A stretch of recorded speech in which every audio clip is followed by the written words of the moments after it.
Marami daw pong dalang oportunidad ang Year of the Wood Sheep. Ayon po yan sa mga eksperto sa Feng Shui, kaya dapat ihanda na ang mga pampaswerte. Pero siyempre, dapat din samahan yan, mga kapuso, ito yata ang mas importante, sipag, tiyaga at pananampalataya. Yan ang tinutukan ni Lea Alvis.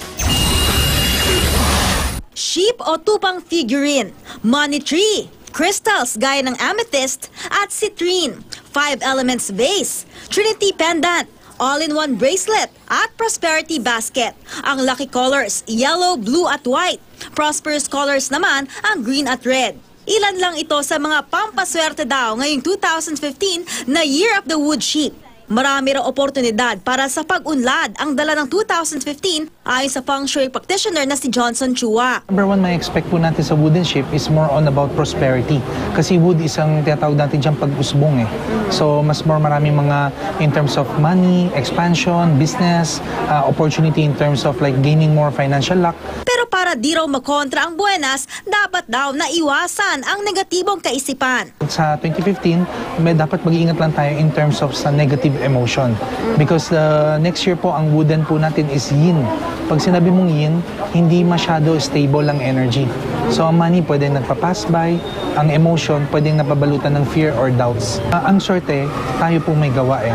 So the best po is ang mga charms na to or mga feng shui po, use it as a guide. Yung sinasabi natin, ang sipag at tiyaga, haluan mo lang ng konting sorte. Ang businesswoman na si Rita Fernando, naghahanda na para sa pagpasok ng 2015. Mahilig siya sa Lucky Charms mula bracelets, kwintas, keychains at iba pa. Araw-araw daw niyang dala ang mga ito. Maganda yung pasok ng pera. Siyempre, sasamahan mo rin ang dasal.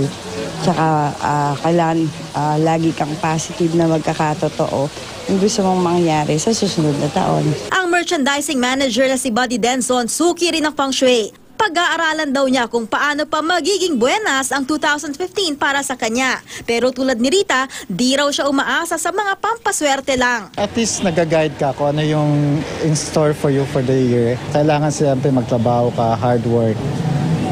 Hindi naman pwede laging So of course, yung faith laging nandoon. Iginagalang daw ng simbahang Katolika ang paniniwala ng iba sa feng shui at mga pampaswerte. Basta di raw kumukontra mga ito sa turo ng Diyos.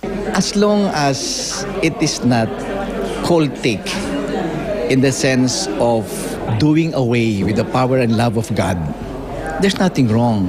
Mas importante siyempre ang maniwala ka sa Diyos, to continuously hope and to pray for God's assistance to you.